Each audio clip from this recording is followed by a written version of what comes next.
Okay, thank you, Amanda. Um, I guess this is Good Morning America. And I think we we could benefit from some stabilization, shall I say. And therefore, maybe we should, and we are here gathered, we'll do a guided, to some degree, guided meditation. The form of Buddhism that I grew up in was not verbally guided. There were other types of communication.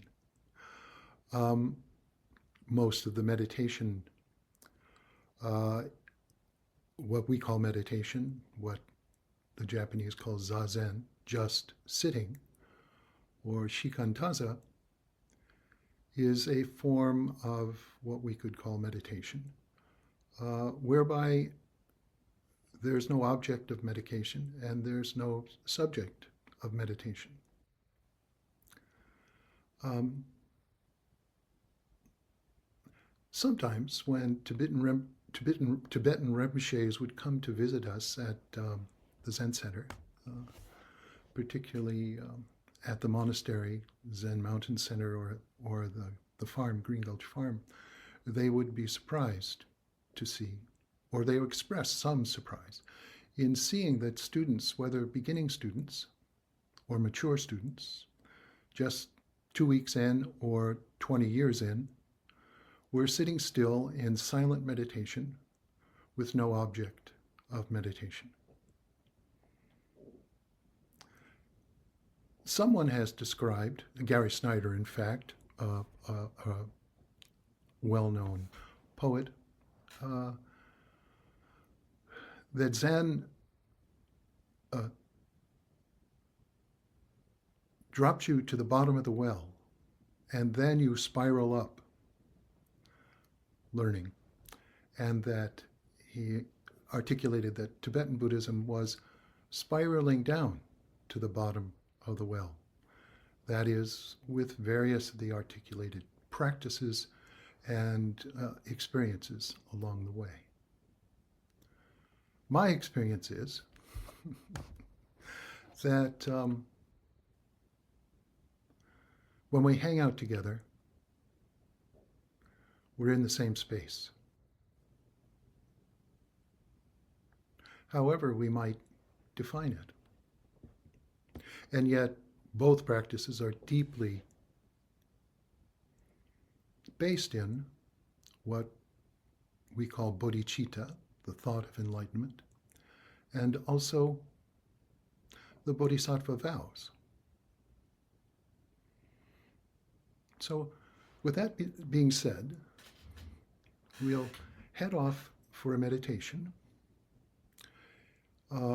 in which I'll provide some guidance, but mostly silent. And we could say, if there were an object of this meditation, it would be what a Theravadan monk would call stabilization. And I think all of us could benefit from some stabilization considering what's going on in the world today.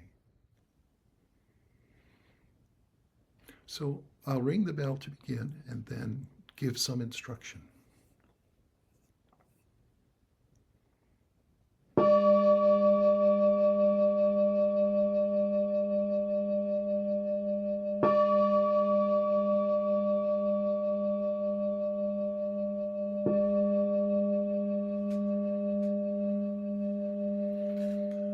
So if we're able, physically able, where we are, to sit up straight in our chairs, or if we're on a cushion, sit up straight on our cushion.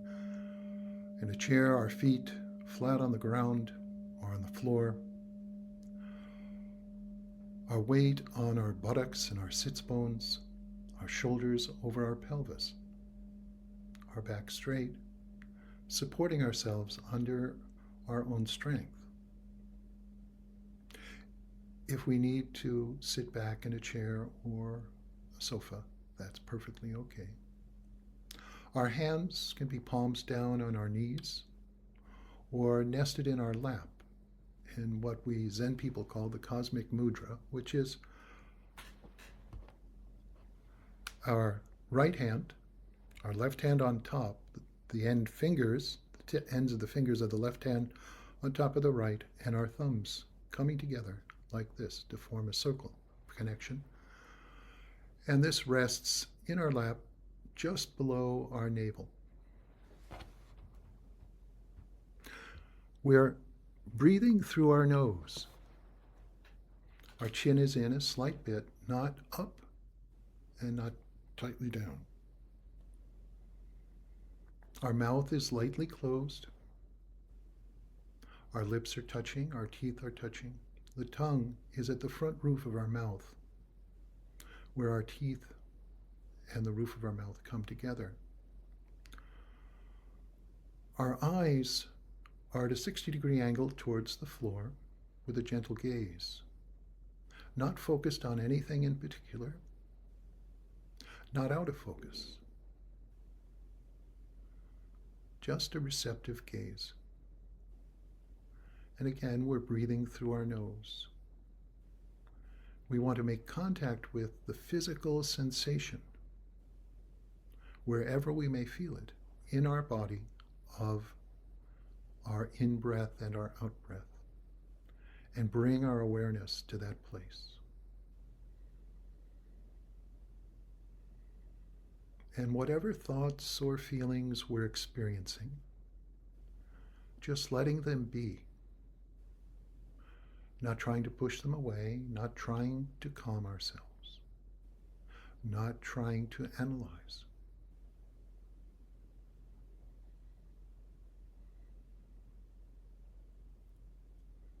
Allow the thoughts to be like the objects in the room.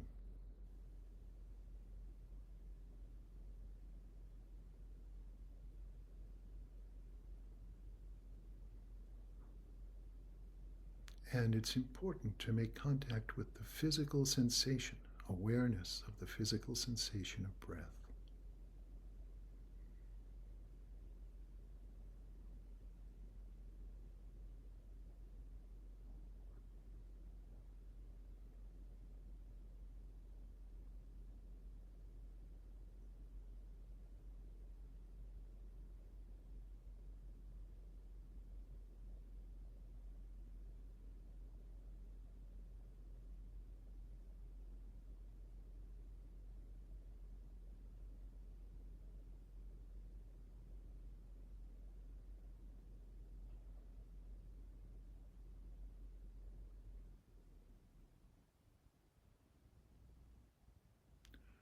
Just allowing ourselves to fully settle into the chair, into the cushion.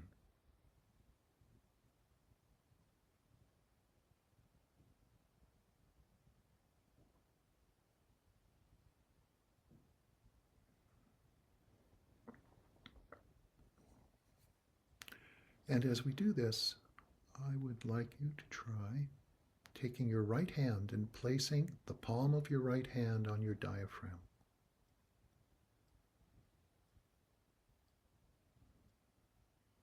And bringing your awareness to that place where the palm of your right hand and your diaphragm meet.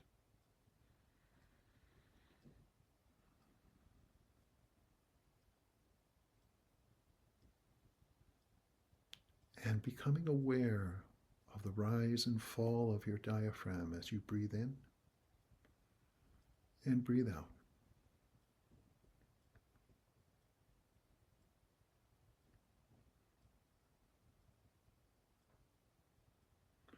Bringing your awareness down into your torso, down into your body. Aware of the rise and fall of your diaphragm. We're not trying to breathe in any particular way. However our breath is occurring, simply aware of the rise and the fall of our diaphragm, the filling and emptying of our lungs.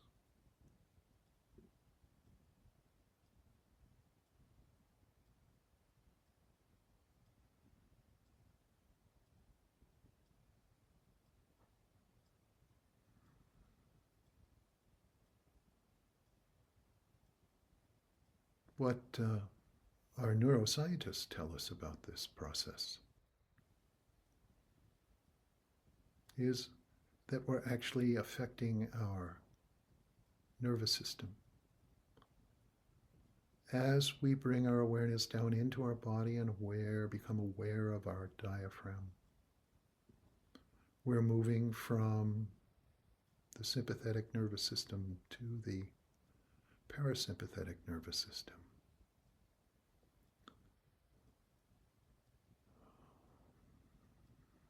We're moving from adrenaline and cortisol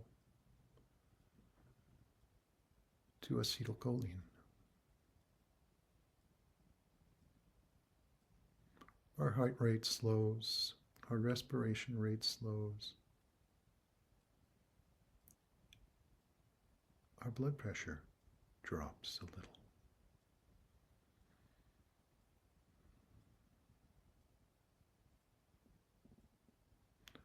And as our belly relaxes, serotonin is released from the neurotransmitters in our belly.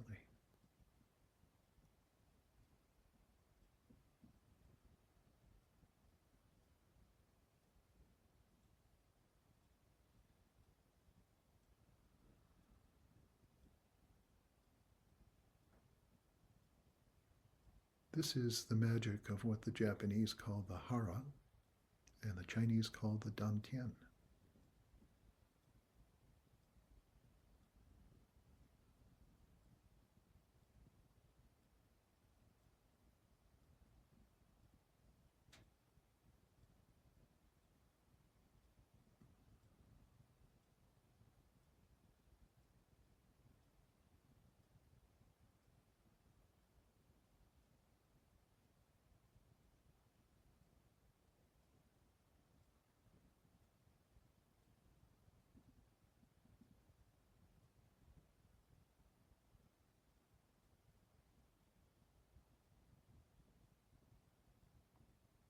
Just breath,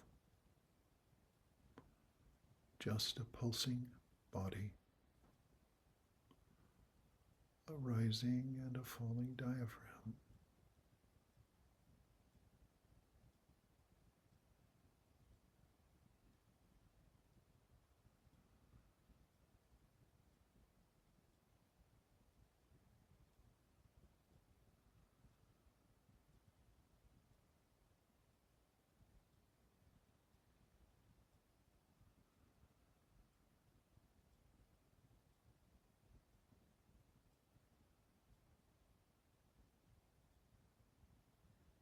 When we feel as though we can maintain our awareness of our diaphragm and our breath without our hand on the palm of our hand on our diaphragm, you're welcome to place the hand back in your lap.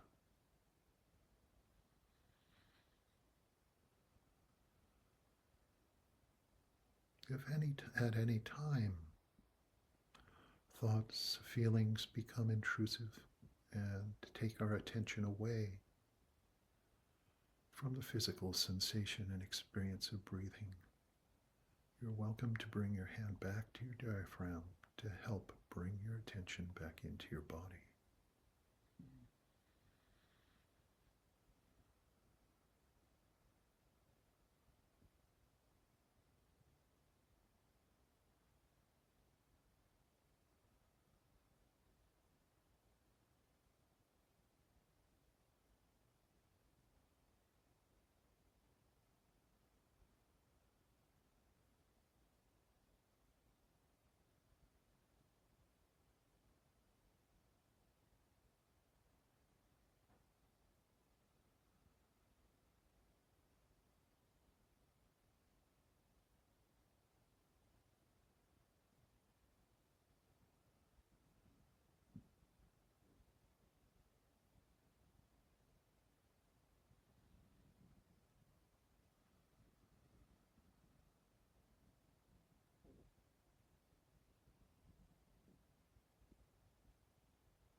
in this process, there's a willingness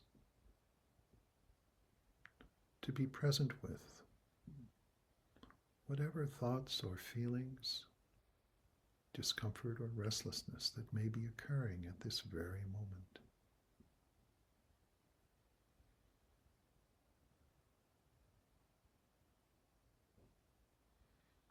For this period of time that we're meditating.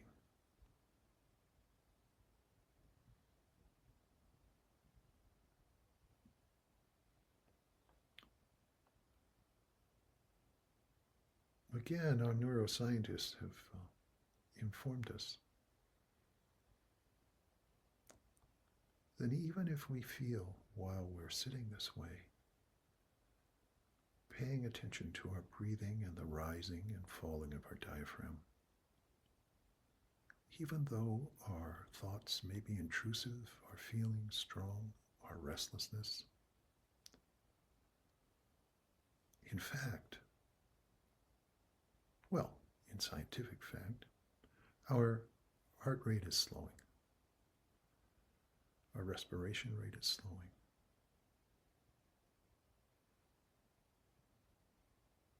And our blood pressure is dropping.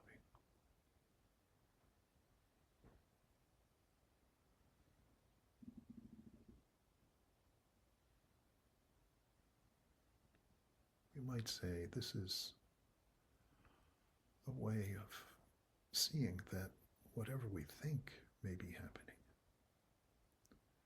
may not actually be what is happening.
As our heart rate slows,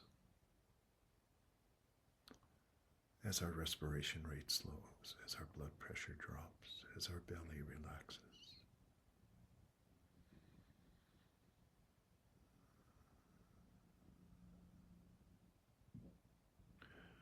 People often report feeling more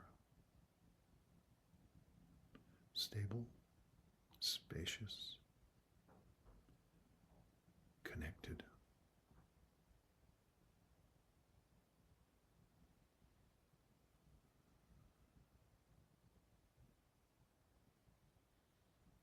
And find this carries through to activities in our life.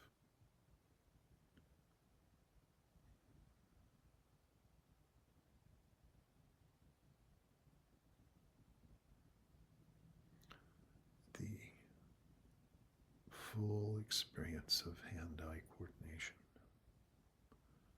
whether it be washing the dishes and feeling the warm water and smelling the soap, or writing, simply writing with our hand in a pen or a pencil, crocheting,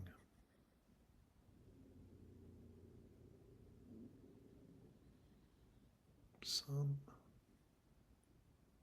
activity which engages body and mind completely. Developing the capacity to give our full attention to our diaphragm, to our belly, to our shoulders and our feet, to our thumbs and our elbows and our lips and our tongue.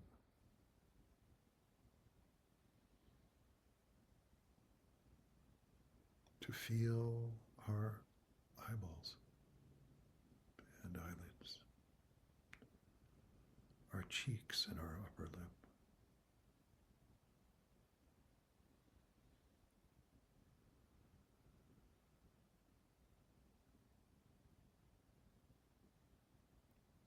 The filling and emptying of our lungs.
Each breath completely unique.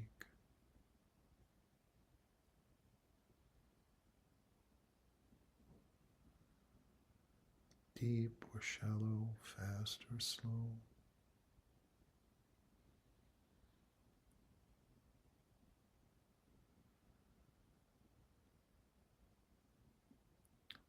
There's no perfect breath, just breath.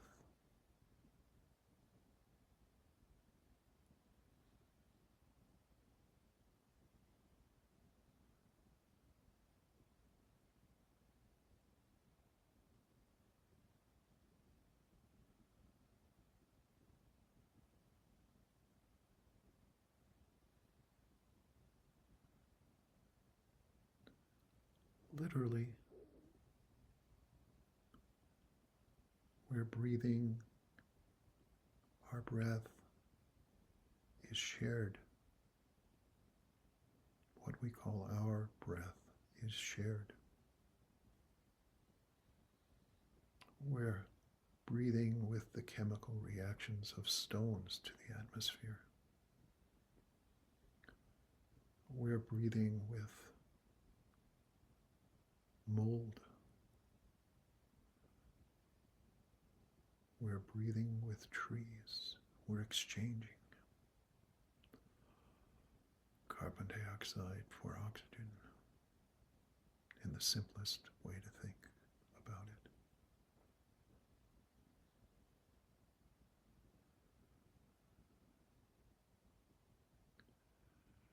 The expanse of our breath, what we call our breath, reaches across, pulses even with the Amazon.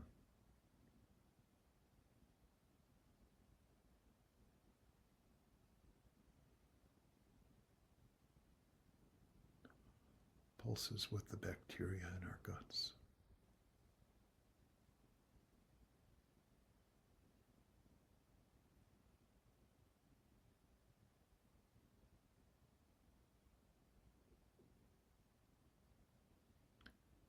An infinite expanse.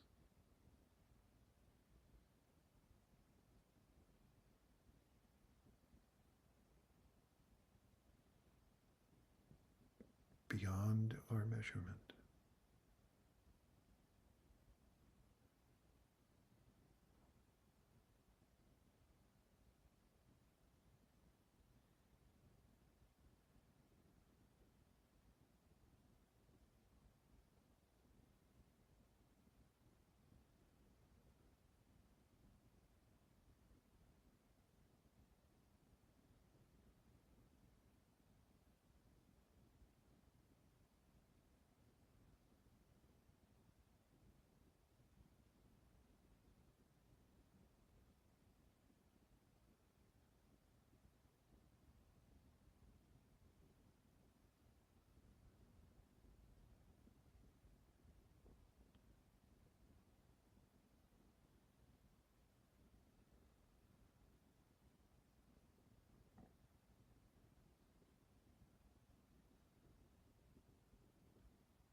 Each of us unique,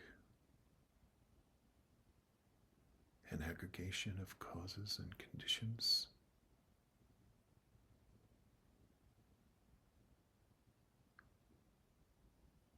giving rise to what we might call an identity, and yet arising together, interconnected, entangled, with trees, rocks, stones, distant galaxies.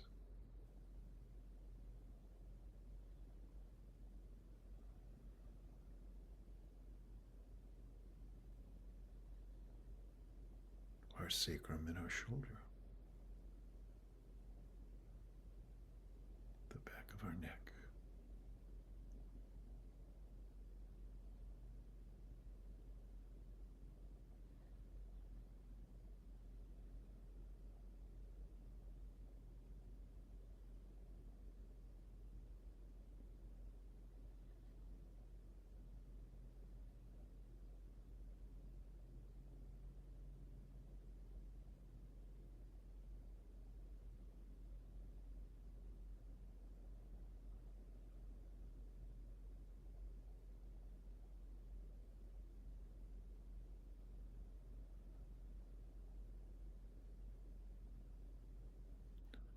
Nothing is still. Everything is pulsing.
Okay.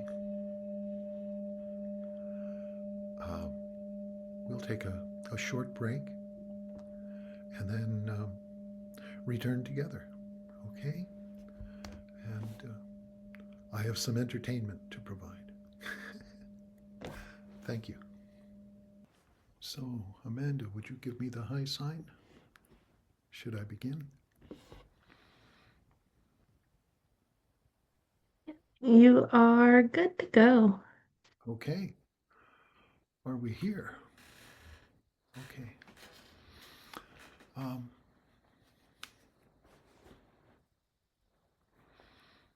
Hello again. Welcome back.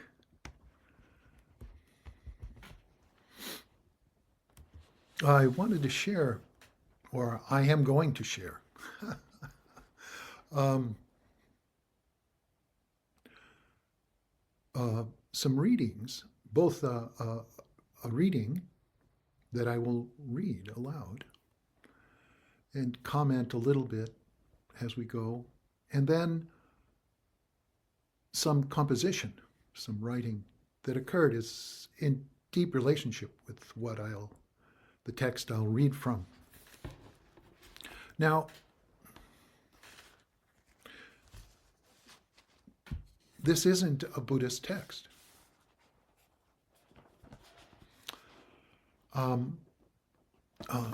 It comes from a book called Arts of Living on a Damaged Planet,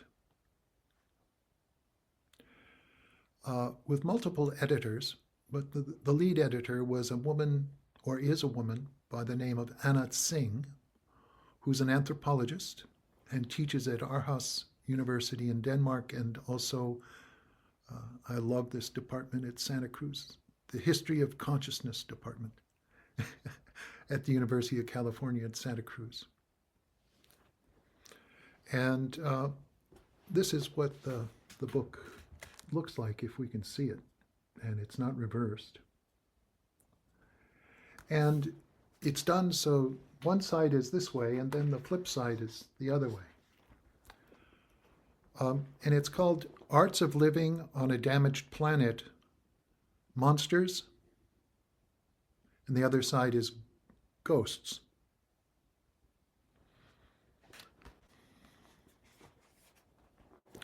And this essay is by another person, I think now a retired professor from the University of Santa Cruz in the same department, the History of Consciousness, Donna Haraway. And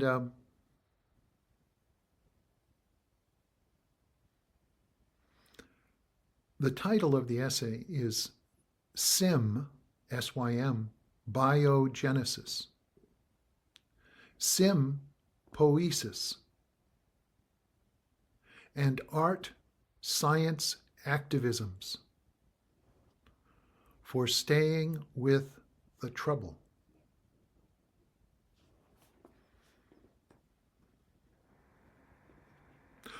One of my understandings of Buddhist practice is learning to stay with the trouble.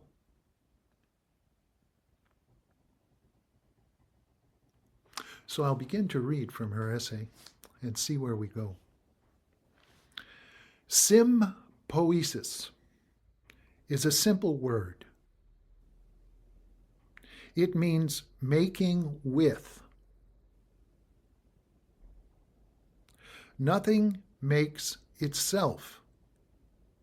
Nothing is really auto-poetic or self-organizing.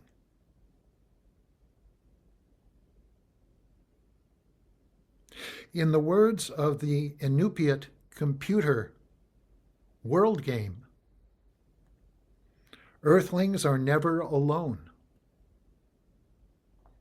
So a short story about the Never Alone game is the Inupiat were realizing they were losing their young to, I guess, the modern world, and the young were no longer connected with their culture. They were playing computer games. So, with help they created a computer game called Never Alone, in which there's a young Inupiat girl um, living in the Arctic, and the village is undergoing a series of unusually strong winter storms, blizzards, I guess we'd call them. And she decides on her own that she's going to go out and find out why this is happening. And she starts to walk across the Arctic. And as she goes across the Arctic, she bumps into natural phenomena that are part of the history and lore of the Inupiat. And there are links, as she does this, to explanations and relationships to the mythology and the cosmology and just the natural law of how to survive in the Arctic appear. She also makes friends with an Arctic fox, and they travel together. You have the choice. If you play the game, the fox and the young girl can just be friends traveling together, or you can be the fox and the girl, or fox or the girl, and you travel together but separately. At any rate, I found it quite informative, but this never alone, and we live in a world in which aloneness, even though we're in proximity, haunts us. That is the radical implication of symbiosis. Earthlings are never alone. That is the radical implication of symbiosis. Symbiosis is a word proper to complex, dynamic, responsive, situated, like right here, right exactly where we are. Historical systems. It is a word for worlding. Another word for these sympoetic entities is holobionts. Holo, H-O-L-O, biont, B-I-O-N-T-S, or etymologically, entire beings, or safe and sound beings.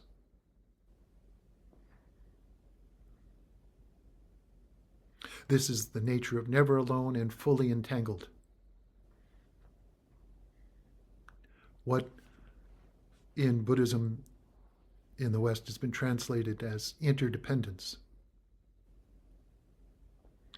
And over years and years of practice, maybe we begin to get some deep insight into this interdependence, the fabric of our being.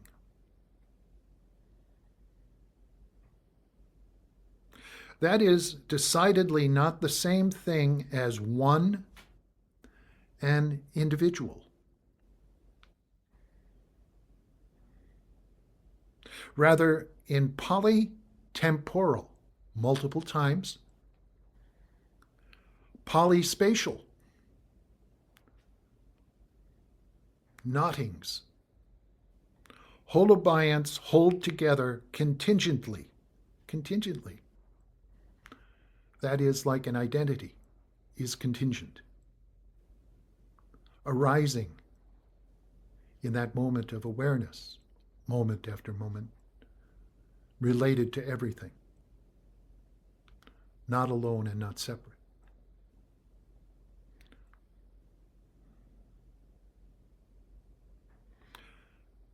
Multiple times, multiple spaces.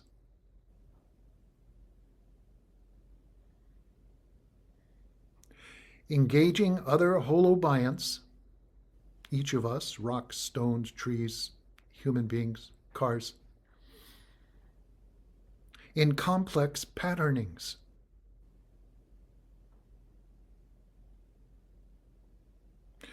Critters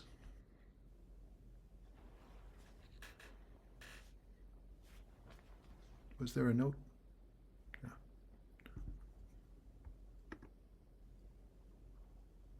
Oh, okay, sorry. Just wanted to make sure I was up on whatever needed to be up on in the notes. Critters do not precede their relatings. They make each other through semiotic material involution. Semiotic material involution. There's a wonderful, I think a wonderful, anthropologist, Ecuadorian anthropologist by the name of Eduardo Kohn, who wrote a book called How Forests Think, in which he breaks out the semiotics of the interaction of the creatures in the forest and the trees and the other complex systems. Some form of language that isn't human, that's not English.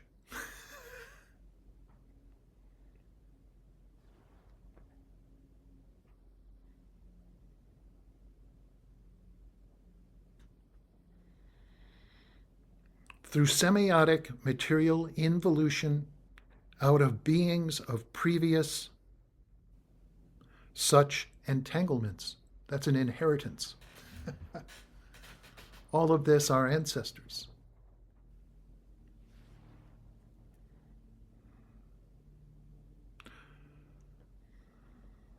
Margulis, Lynn Margulis, the, in my world, famous biologist, knew a great deal about the co-opting of strangers, a phrase she proposed to describe the most fundamental practices of critters becoming with each other at every node of intra-action in Earth history.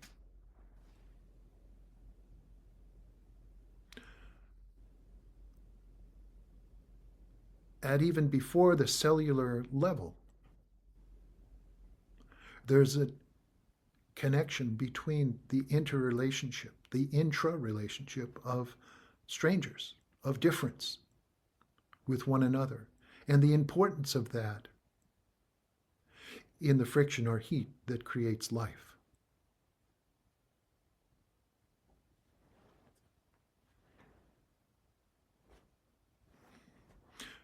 So in some forms of Zen practice and Buddhist practice, literally we are the container, our body, in which earth, air, fire, and water come together, and heat emerges, and transformation. We could say alchemical transformation occurs.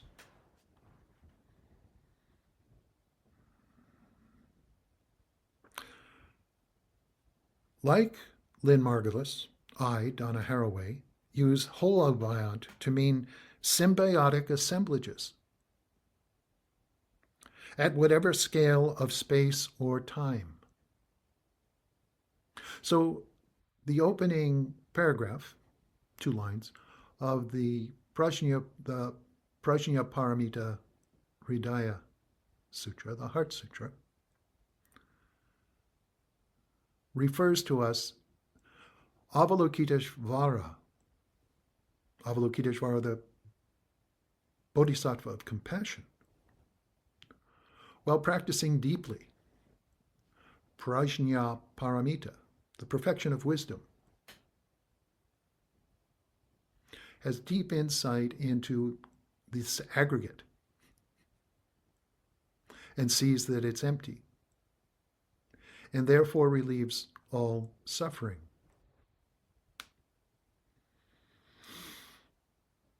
This idea of coursing deeply, practicing deeply, the perfection of wisdom is that embeddedness, that wovenness, entanglement, and the emergence, awareness of emergence from that.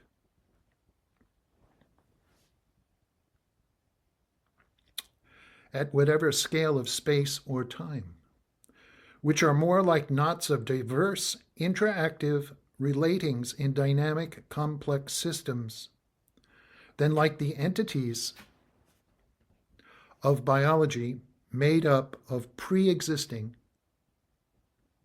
bounded units. What is the pre-existing bounded unit of John?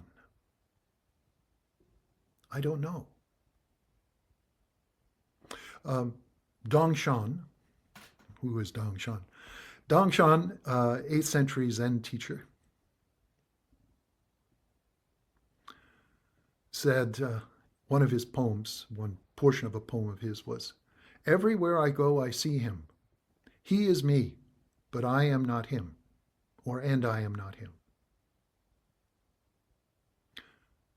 So there's this sense of, gosh, this self keeps appearing and keeps appearing and keeps appearing, and yet there's no fixed relationship with it. It's always changing. It's always emerging. To confuse ourselves with that fixed idea equals, I guess, what we would call dukkha in Buddhism.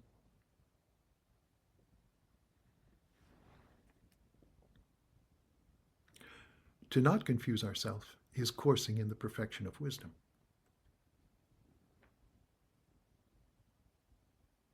So, made up of pre-existing bounded units, genes, cells, organisms, etc., in interactions that can be conceived only as competitive or cooperative.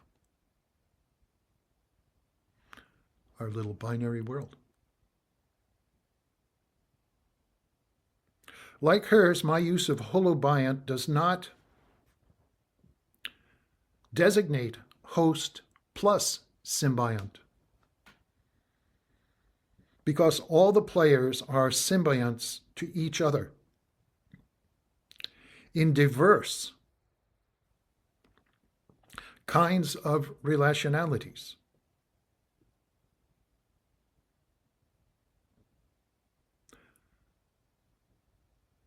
Trying to do away with diversity, well, first, it's stupid. And second, it's totally impossible. As we do away with diversity, we do away with ourselves.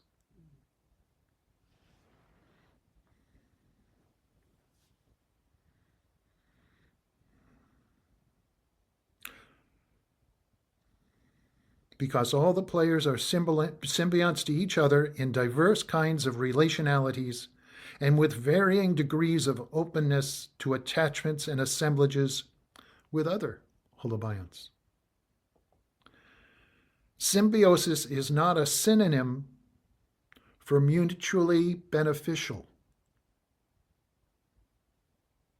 Some relationships are not beneficial. The array of names needed to designate the heterogeneous, webbed patterns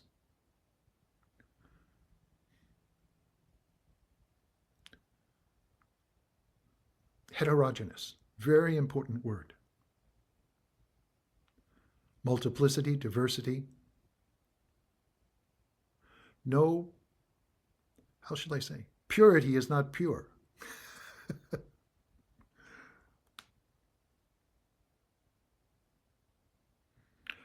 A heterogeneous webbed patterns and processes of situated and dynamic dilemmas.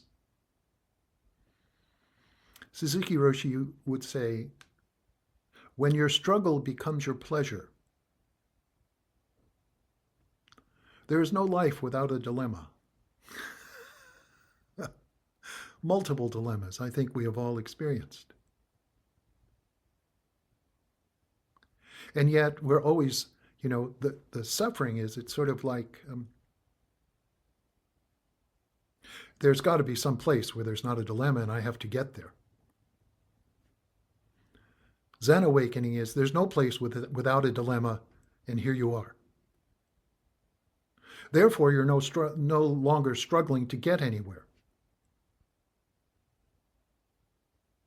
And remarkably enough, as we are present with our diaphragm, with our breath, with our body, life opens.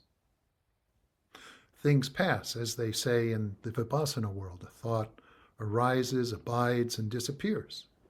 A John arises, abides, disappears. The thing we thought was John wasn't John, but there was some experience. John even had an experience of John, which was not your experience of John.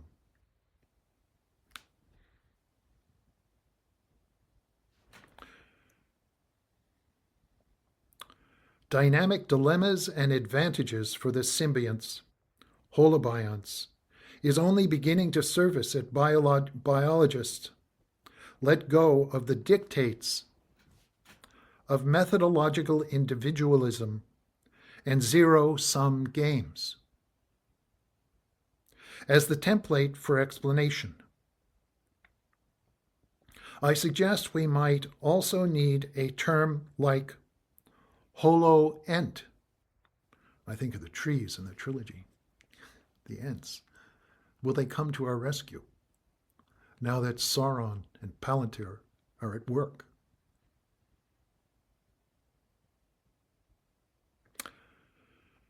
Holo-ent, so as not to privilege only the living, but to encompass the biotic and abiotic in dynamic, symbiotic patterning. For millions of years, bacteria lived deep in the earth. I read this recently. So that they could survive, it's surmised from our world now looking back, all of the meteoritic showers that were pummeling the earth. And as those were relieved, began to emerge and integrate with others, helping to create what we call life now.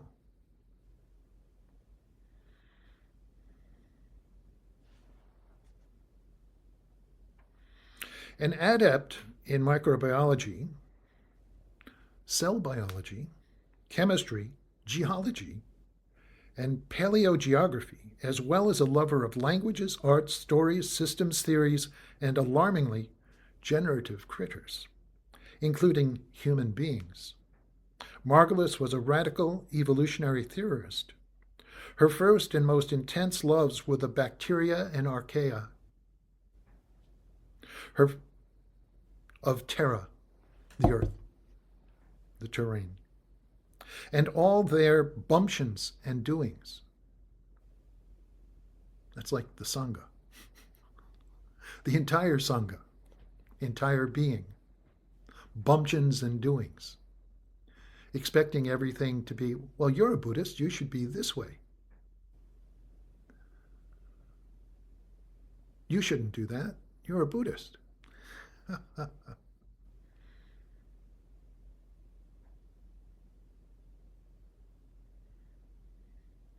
The core of Margulis's view of life was that new kinds of cells, tissues, organs, and species evolve primarily through the long-lasting intimacy of strangers, of difference. The fusion of genomes in symbiosis, followed by natural selection, with a very modest role of mutation as a motor of system-level change, leads to increasingly complex levels of good enough quasi-individuality to get through the day. When I was a young guy and I went to speak to my teacher in what we call Dokusan, which is quite a, in the beginning, quite a seemingly serious and formal operation where you come in and you do all these bows and you sit pretty much nose to nose. And he looked at me and he said,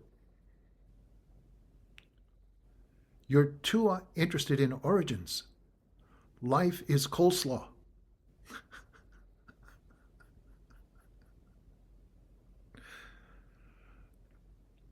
The other fellow, category Roshi, I came in with some idea about something.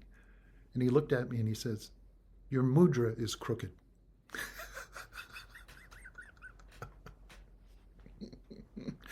I had no idea what to do with that.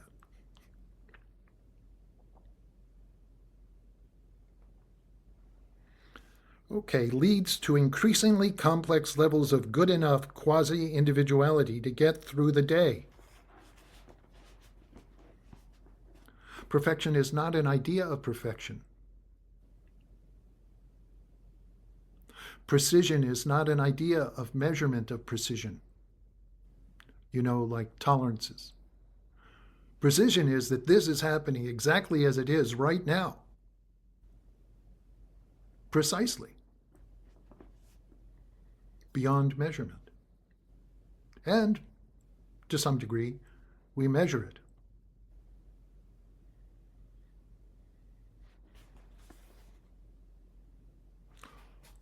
This is another good part of that. Individuality to get through the day or the eon. So you and I don't necessarily get through eons, except maybe as we might experience it, learning to sit still and listen, and letting go of the bounds of time, the constraints of time, entering deeply into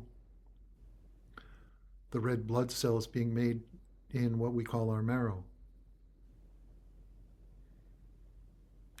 This, to some degree, to me, to a lot of degree actually, is yoga, the yoga of meditation. Margulis called the basic immortal life-making process symbiogenesis.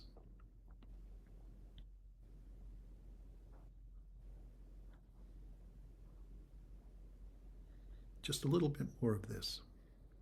Bacteria and archaea did it first. My sense is that in her heart of hearts, Margulis felt that bacteria and archaea did it all. And there wasn't much left for so-called higher order biological entities to do or invent. Cells, proteins. Eventually, however, by fusing with each other in stabilized, ongoing ways, archaea and bacteria invented the modern, complex cell. With its nucleus full of ropey chromosomes made of DNA and proteins and diverse other sorts of extranuclear organelles. I mean, this is amazing. This is, to me, one way of thinking about this and seeing this is as a visualization. Experiencing this interaction. Not unlike the visualization and working with a mandala or a tanka.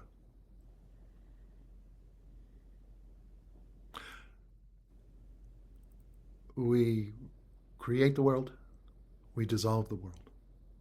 We let go of the world. The process changes us.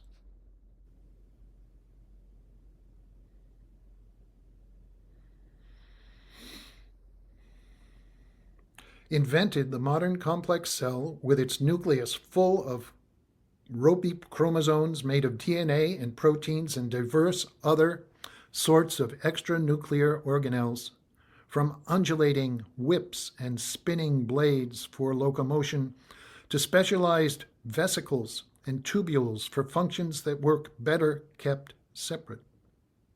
Because she was a founder of Gaia with James Lovelock, and a student of interlocked and multi-leveled systemic processes of non-reductionist organization and maintenance that make Earth itself and Earth's living beings unique. That's a lot to take in.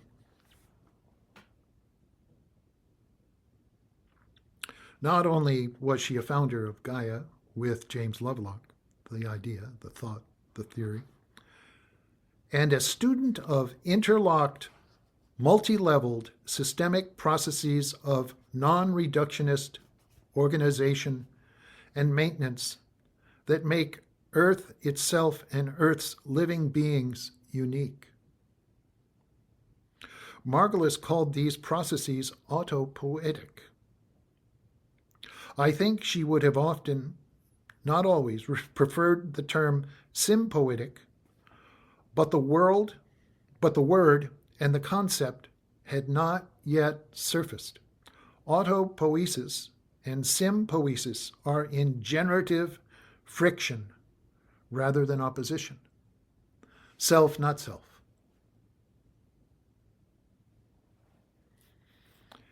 In 1998, Beth Dempster suggested the term sympoiesis for collectively producing systems that do not have self-defined spatial or temporal boundaries. Information and control are distributed among components. The systems are evolutionary and have the potential for surprising change. One of my students at Wellesley came to me and she was taking an advanced probability course at MIT. She said, the professor started the course, if you think you understand this, you don't. And therein then, the nature of what we average people understand of probability, how shall I say, is too probable.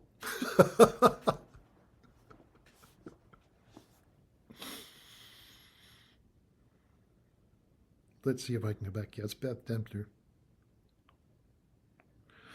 For surprising change. By contrast, autopoietic systems are self-producing autonomous units with self-defined spatial and temporal boundaries that tend to be centrally controlled, homeostatic, and predictable.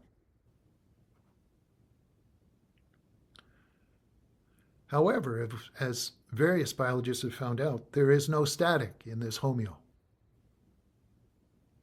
Everything is always moving and changing. Homeostatic and predictable. That's how we'd like our life to be, correct? There's some perfect place.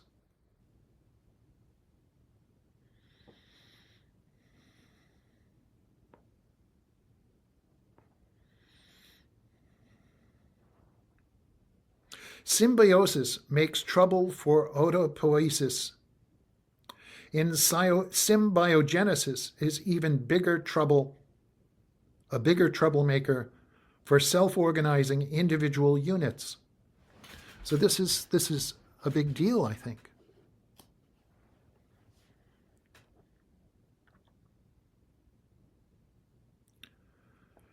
By contrast, autopoietic systems are self-producing, autonomous units. What are we told?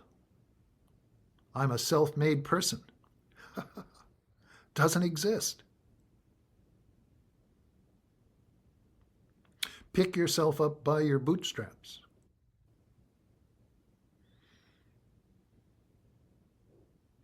Back to our friends, the Olympia, never alone. All these self-creative beings alone, lonely.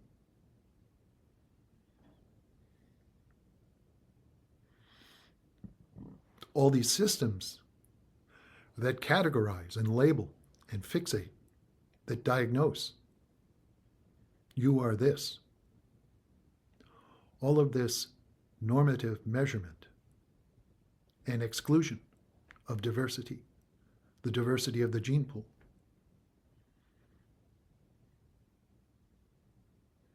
It gets political.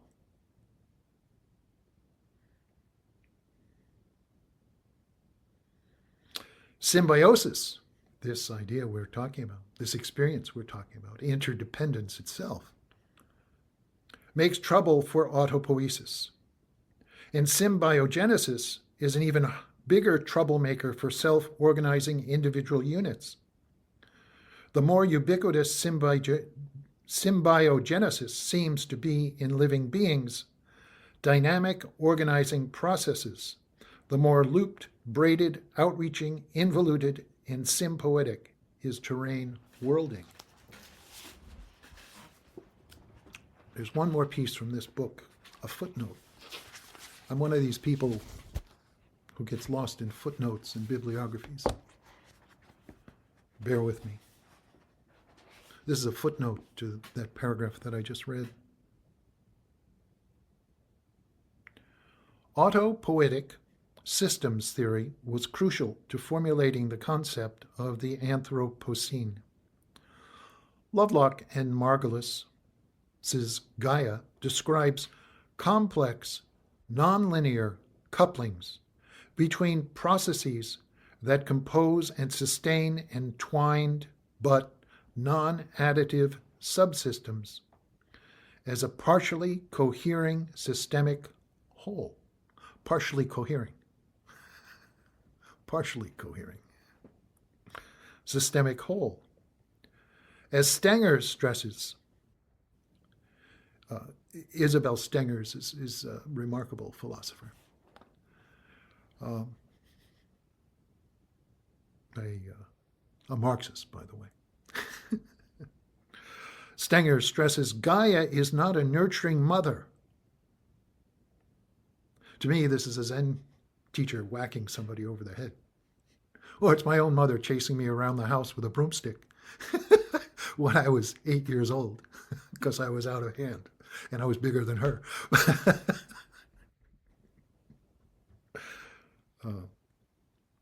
Gaia is not a nurturing mother, but an intrusive event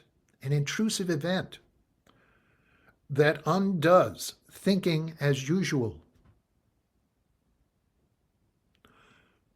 When one looks at these Zen stories, that's all they are. Intrusive events that undo.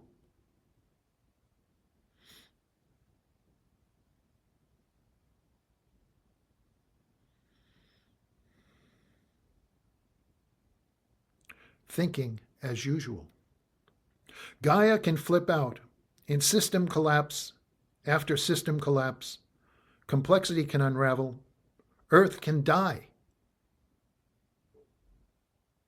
This is, I think we might classify this as serious.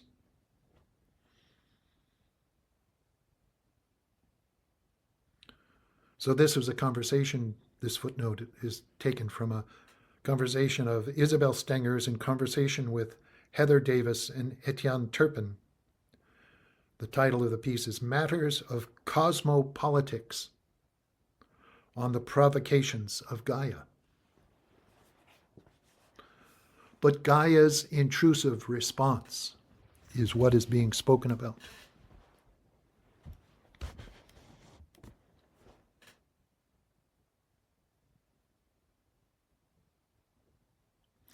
Stability. Developing the stability within ourselves. Not like a fixed bulwark against, but in the form of a certain Buddha by the name of Akshobhya. Akshobhya is known as the immovable one. And Akshobhya is immovable not because, again, they're a bulwark or a battery. Henry can't get through the breach because Henry's already in the breach. Just a tiny bit of Shakespeare. But this is amazingly important. We keep trying to push thoughts or feelings away. We keep trying to push people away, what we don't like. It's not that we should embrace things that are going to harm us. That's not at all what I'm saying. It's that we shouldn't be so shocked to realize that they're already here and with us, and their own etiology, if you will, their own cause of suffering is imminent in their expression. And as bodhisattvas, how do we find the bridge to the source, if you will. The broken heart at the base of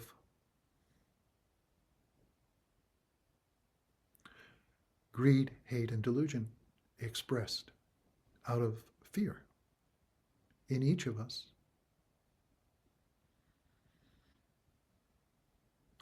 How do we find a bridge?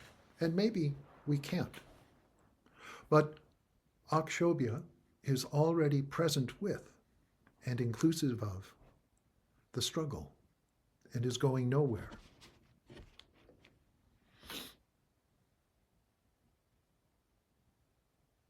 So I ended a piece that I wrote today that said something like, we're going on a long and difficult pilgrimage, considering our current world geopolitics and our current world climate issues. Geopolitics includes all the economic inequality. And again, the lack of diversity, equity, and inclusion.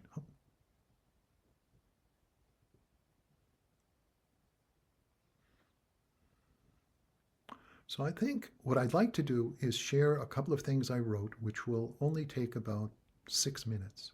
And then we can devote maybe 20 minutes to sharing what we think or how we feel or where we're at and support one another. Okay? So let's see if I can make technology work.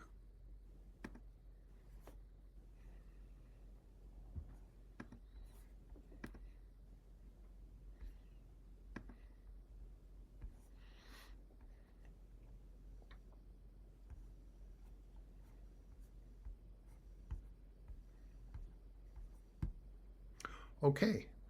Can we see the screen and read it? Okay, good. So the winds of the Milky Way, or listening for Cygnus. Cygnus is in the sky in the center of this photo, is the swan. In Chinese myth, the goddess of heaven discovers that Niu Lang and Ji Nu are lovers.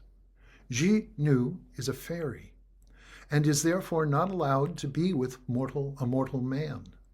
The goddess creates a river, the Milky Way, in the sky to keep the lovers separated. Once a year, on Chinese Valentine's Day, I didn't know there was a Chinese Valentine's Day, all the magpies, I wonder if Hallmark knows, all the magpies in the world assemble to help the lovers be together by forming an enormous bridge over the wide river. The constellation Cygnus, the swan, represents the magpie bridge in this story. And then the reference here is to this Kurt Vaughan person, the swan constellation. And then some poetic response by me. The depth and reach of breath. This is our meditation. Each breath entirely. What we take to be within or without. The expanse of space, the infinite extension without center, vanishing. Respiration, the bellows of the universe, pulsing, heart. Moon, no moon. Stars, shooting stars, not gun. Listen, the winds of the Milky Way, we call it breathing. Leaf, falling, floating. The squirrel who flies at night. You guessed it, on the winds of the Milky Way. Breathing. Okay. This is dedicated to two friends. I do some photography as well.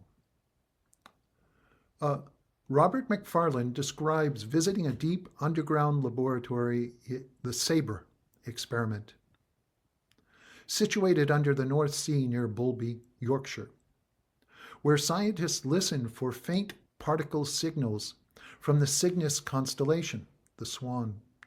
To detect dark matter, a key part of this exploration of underland spaces in his book Underland, A Deep Time Journey.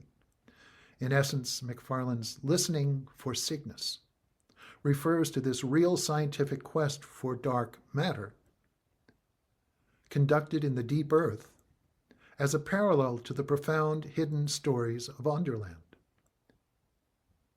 Now, I would say being a Buddhist, but I won't even say being a Buddhist because I don't want Buddhists to get bad names because of me.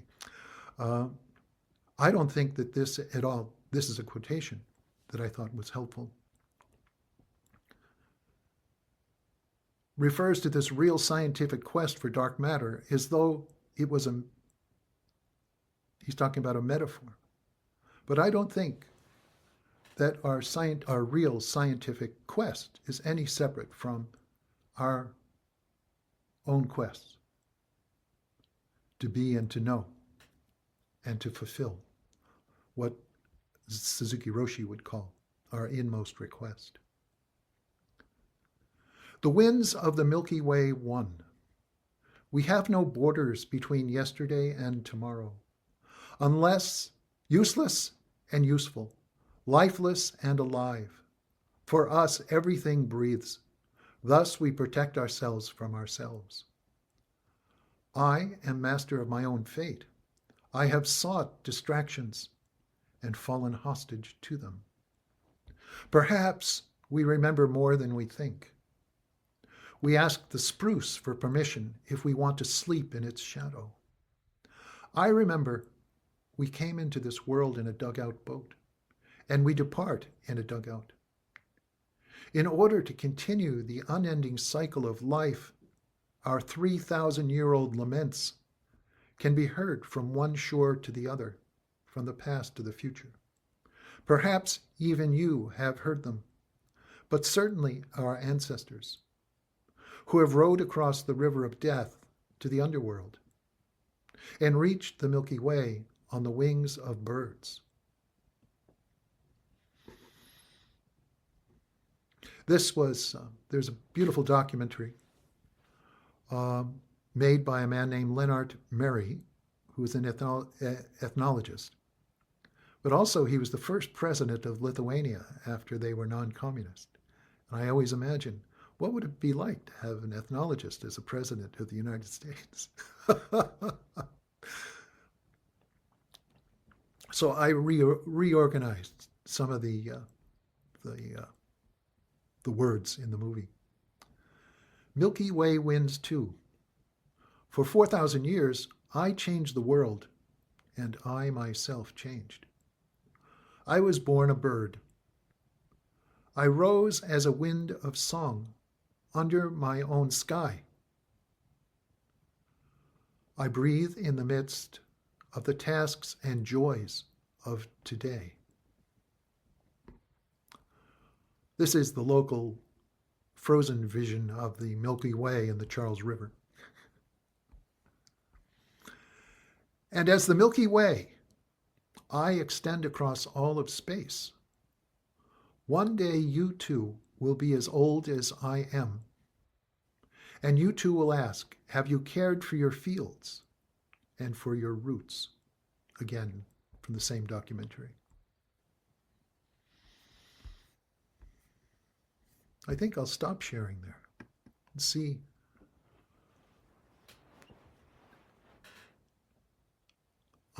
I hesitate to say whether they're questions or are there statements? Are there sharings? I have few or no answers. So if you have any questions or comments or reflections, feel free to raise your virtual hand and I'll call on you to unmute.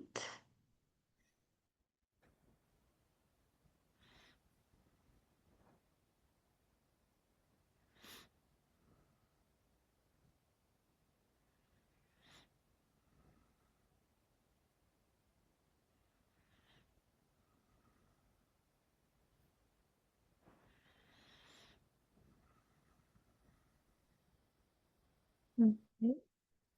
Stacy. Yeah. This is Josh. I just had, It says that they're not allowing you to unmute yourself. Okay, now. hi.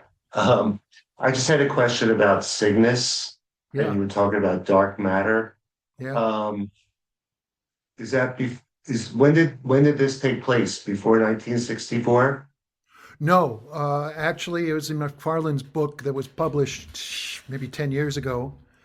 And the saber experiment is in an old Roman salt mine in northern England that goes down into the earth, I don't know, a mile, and then heads out under the end of the under the North Sea. That's how I know it, and that's how he articulated it, as far as I know. Yeah. Okay, Is it? because Yeah. Go ahead. I know that there's it's Cygnus X1 Yeah. was is supposed to be the first um black hole to be Ah. discovered. Uh huh. And so I was wondering if like that dark matter had anything to do with it. They say it was like a rocket, it was a rocket exploration, 1964, and they detected this dark matter and they suspected that it's a black hole in Cygnus. I got you. Yeah. Yeah. Yeah, Um, cool. I have a feeling for dark matter, and that is that until I think recently, and maybe not even recently, we can't see dark matter, but we can infer it's there by not seeing, by what we can see.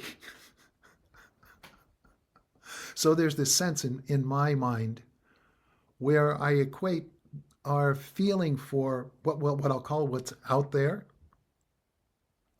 dark matter, with our sense of proprioception in our own body, the extension of that feeling and awareness for reaching for a water cup or reaching and knowing the space and the distance. And that when we meditate, we release our senses in that sense, excuse me, to, to feel the dark matter, to feel what we haven't categorized, we haven't defined. Anyway, that's cool. Thank you, Josh.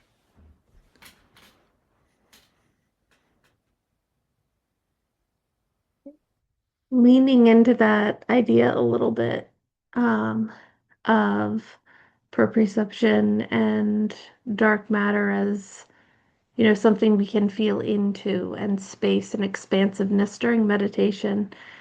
I always find it very interesting when, you're sitting with your eyes closed, meditating, and you feel like you're in this vast space.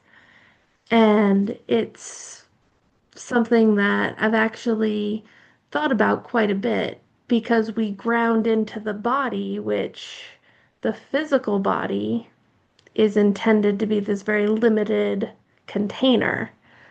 But after grounding into the body, we move into this place of entirely open space. And it's just this really interesting dichotomy that I've been contemplating for a while. Yes, this is, I feel strongly this is central to our practice. So in the Heart Sutra, it says no eyes, no ears, no tongue, no body, no mind, no consciousness, no blah, blah, blah. And that doesn't mean that what we take to be eyes don't exist, that we take to be seeing doesn't exist. It largely means freeing ourselves of our concept and control of our senses, to actually release our senses to inform us, rather than what I would describe as a executive function top-down relationship with our experience of being. And therefore, in a modern world, being a subject, and everything else an object. But, for example, the nature of shikantaza, or I would presume, not having followed the full course, Ati or Mahamudra or Dzogchen, is no subject as well. And yet, still alive, connected with everything, and freeing ourselves to be present with those senses rather than, in some ways, defined and constricting, moral, conceptual moral about our bodies. The freedom, literally, to be present to our anus and our perineum and our genitals and our hips and our shoulders and our mucus. This is Buddhist meditation. It does not exclude, it excludes nothing. And particularly what we don't know, it doesn't exclude. Yeah, it's a wonderful way of being with it. Thank you.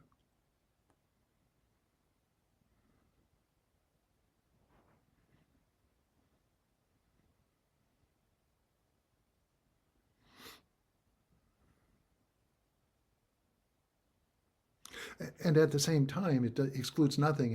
At the same time, it doesn't mean that we kill things. So what does that mean? Where does the not come in when we feel viscerally interconnected with all beings? And if we go back to our friends, the Inupiat, when they go off on a whale hunt, they carry a carved whale with them and hold that whale as the whale's spirit. And when they come to the whale that they're going to kill, they literally pull up alongside the whale and look in the eye. Literally have a conversation, so to speak, with the whale. A relationship. And literally, they don't kill more whales than they need. But there's this sense of back and forth, of reciprocity, of not exactly mutual beneficial.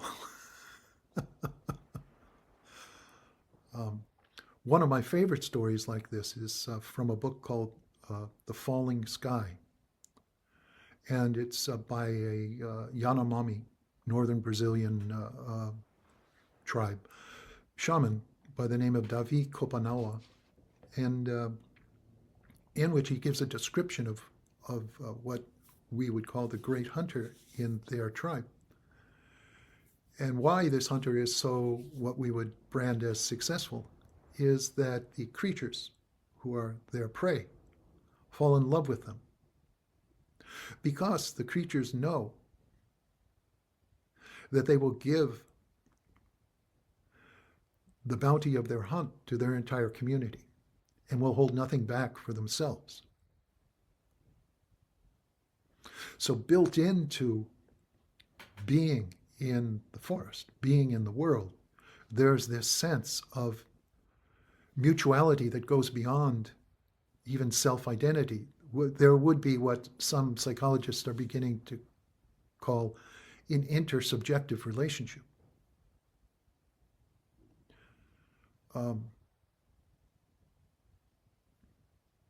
There's a piece that I actually included in another piece I was going to read, but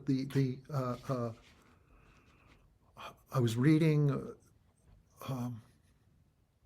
about East European indigenous peoples' practice as shaman and what they called, he labeled as transfiguration. But at some point there was a space where the languages between species dissolved.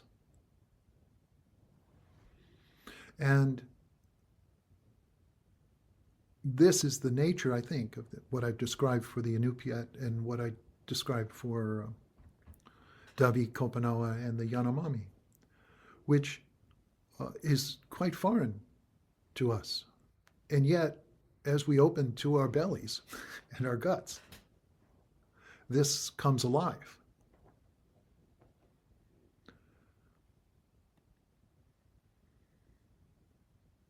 That's the nature of compassion in my experience.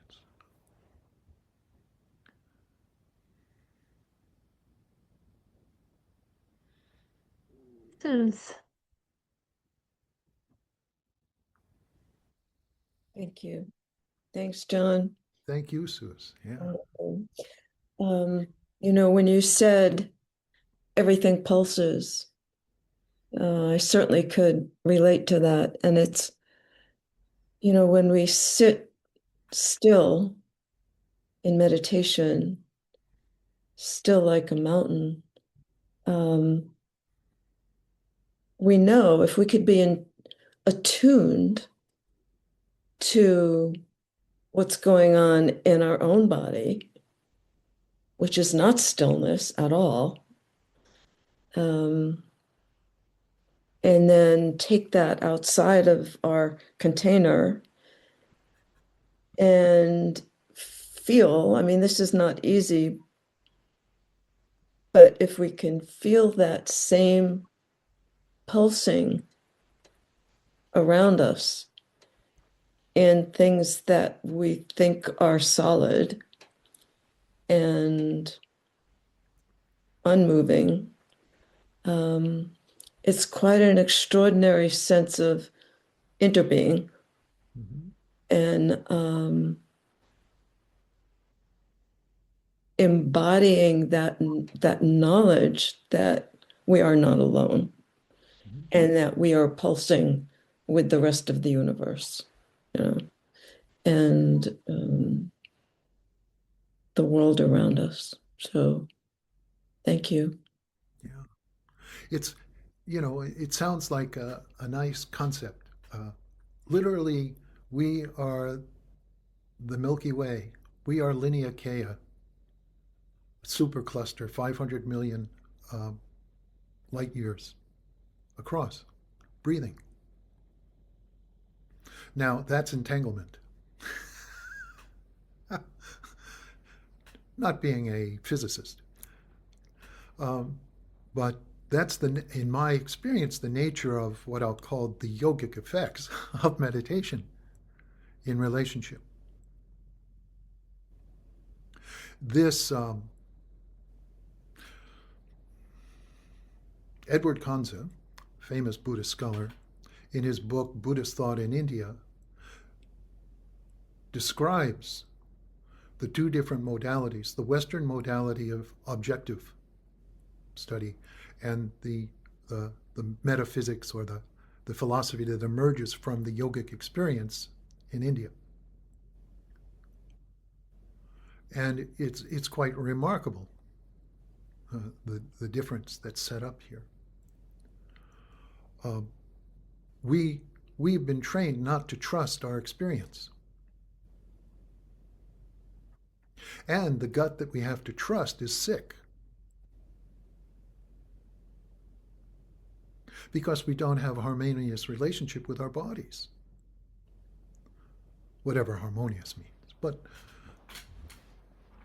it's not like an idea of we're seeking harmony. Everything is already harmonic. And it's sort of like listening to the tuning fork, you know, being on key, so to speak. Yeah.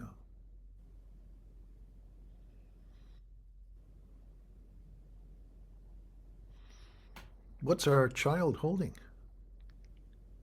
Are these nourishing bits? I can't see them. Can you Hi. unmute? Hi. Yeah, okay. No, yes, he's got a lot of choices. He's got two different kinds of yogurt and a and a piece of bran muffin. He had a piece of challah bread. He has cheese. The lengths we'll go to get him to eat anything. Gotcha. I gotcha. Yeah, yeah, yeah. Say hi. Say hi. It's Everybody. interesting you bring up the body and the perineum and all of that because I had a very hard time connecting with all of that until I had a baby. But it's such Sure. a embodied experience carrying, the whole pregnancy through postpartum that it just sort of blew open my relationship with my body in a way that I don't know, I wasn't prepared for. Yeah, yeah. Our world doesn't prepare us. No, it certainly doesn't. There's uh, my favorite interpretation of Zen, if you will, is a line from the Funkadelics called "They say free your mind and your ass will follow, But I say the Zen experience is free your ass and your mind will follow. And this is so important, Yeah. totally important. We live in a world where we protect ourselves from our bodies, from the natural course. Natural, but whatever this is. Yeah. Yeah. And we become, and our idea of beauty is like that contained, controlled concept. Um, but the experience of the beauty, in my experience, although I've never given birth, I've been present at births. The beauty and luminosity of the room, the spaciousness, the Mm-hmm. love, is so, it's like you're floating with the release, finally. Yeah. Yeah. And it's just stunning. And likewise, when we're with one another in end of life circumstances. So the stability to be present is something that our culture doesn't provide. Yeah.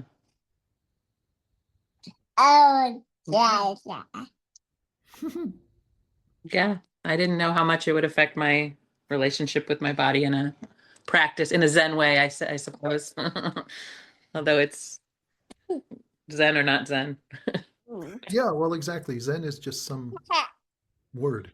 Yeah. And people have really strange ideas in relationship to Yeah. it. You can get your hair done in a Zen way, or your fingernails, Yeah. or your eyebrows braided. Or you can, make a religion and with a theology, but with a hierarchy and all that other stuff. But why? You asking a Dharma question? Yes. I learn a lot from him, his Dharma questions. Oh, sure. I was going to share a poem in which, when I was a young guy, like when I say young guy, I might have been 8 or so. Um, I was an only child. I still am an only child. But I would walk down the street, whether I was with friends or not, and I would mouth syllables. Oh, or even speak in uh, what will we call them? Yeah. Sort of sounding like I was some other language, like French or whatever, or even what I imagine to be Native American or Native First Peoples language. People thought that was strange, but I was so intrigued by the sound of syllables, what we call syllables, yeah. And there's a language, there's a semiotics to the whole thing, what we call semiotics, yeah. Well, thank you so much, John, for being here with us today. It's wonderful. May I The offer teachings were one little awesome. thing to close? Yes. Yeah, okay. So if we're starting with order, I just want to thank deeply the Natural Dharma Fellowship for your existence and for welcoming me here to share any number of times, and hopefully in the future. Second, we end most of these activities in, I'm sure we do this in the Tibetan world too, to which I've had some exposure, dedication of the merit. So we've put some effort forth, we've come together, we've met, we've felt some energy. Here's my closing, if you will. May our intention equally extend to every being and place with the true merit of Buddha's way. Sentient beings are numberless, I vow to save them. Delusions are inexhaustible, I vow to end them. Dharma gates are boundless, I vow to enter them. Buddha's way is unsurpassable, I vow to become it. All Buddhas, 10 directions, 3 times. All honored ones, bodhisattvas, mahasattvas. Wisdom beyond wisdom, maha prajna paramita. So thank you and take care. Enjoy the day.